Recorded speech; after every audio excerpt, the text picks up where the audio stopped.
Salut à tous, aujourd'hui on se retrouve pour parler du bac de philosophie. Donc c'est peut-être une épreuve que vous appréhendez parce que vous vous dites qu'est-ce que je dois apprendre.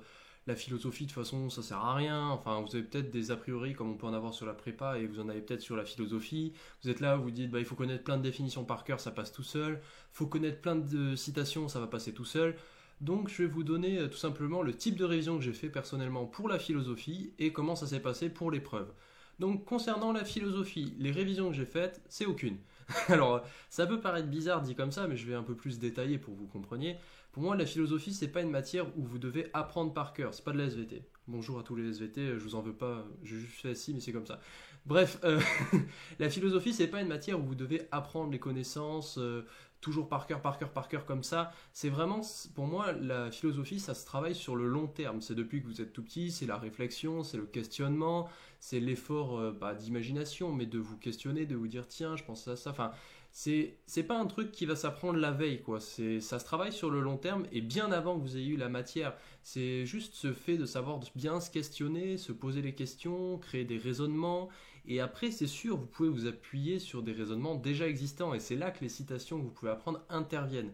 Personnellement, comment s'est passé le bac? Eh bien, je suis allé au bac sans rien apprendre parce que je me suis toujours dit, la philosophie, il ne faut pas apprendre, il faut comprendre. Si vous apprenez de la philosophie, c'est que vous n'avez pas compris. Si vous comprenez la philosophie, vous saurez l'adapter à tous les problèmes. Si vous apprenez, c'est comme si je vous disais, par exemple, vous apprenez une dissertation et vous la faites quoi qu'il arrive. Bah, si le sujet ne colle pas, vous êtes bien emmerdé parce que ça ne correspond pas.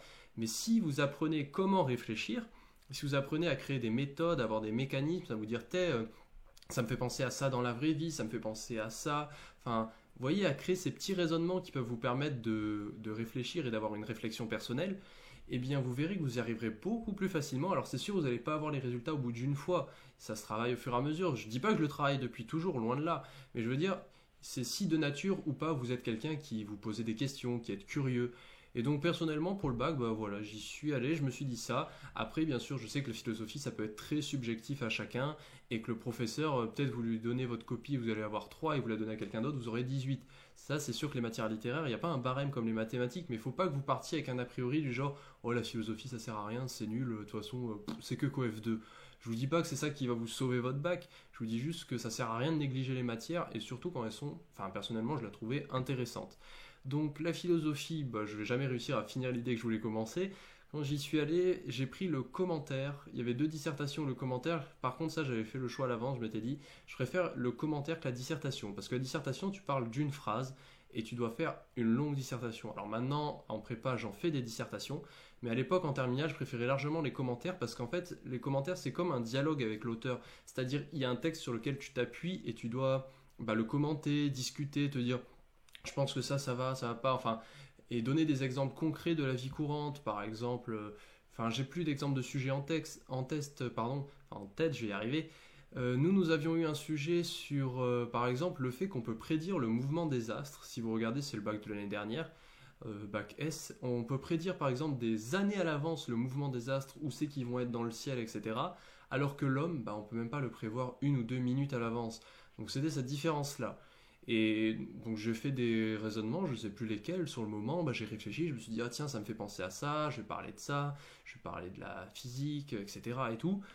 Et voilà, et donc au final j'ai fait ma copie, je suis resté peut-être 3 heures sur les 4 sur le sujet. Après je suis parti et j'avais eu 15, donc j'étais assez satisfait de la note. Après je vous dis pas que ma copie, ça se trouve on l'aurait donné à quelqu'un d'autre, j'aurais eu 12, j'aurais eu 8, j'aurais eu 10. Ça je sais que vous allez dire c'est assez aléatoire peut-être là-dessus et vous avez raison, mais je pense qu'il y a toujours un fond de réflexion et si jamais vous faites l'effort de réfléchir dans le sens appuyer vos idées, argumenter, donner des exemples de la vie courante qui peuvent refléter votre copie et refléter le sujet, ça vous aidera vachement à avancer sur le sujet de la philo et ça peut vous faire gratter des points. C'est une copie que vous avez à rendre une fois, donc n'hésitez pas à faire l'effort de bien vous investir dessus, de bien rentabiliser votre temps et surtout de bien exprimer vos idées, de bien les expliquer, de bien argumenter. Et si vous faites tous ces efforts, normalement, si vous avez une bonne écriture et si vous ne faites pas trop de fautes d'orthographe, ça devrait bien se passer pour vous. Je vous souhaite à tous de passer une bonne soirée, travaillez bien et on se retrouve demain. Ciao tout le monde!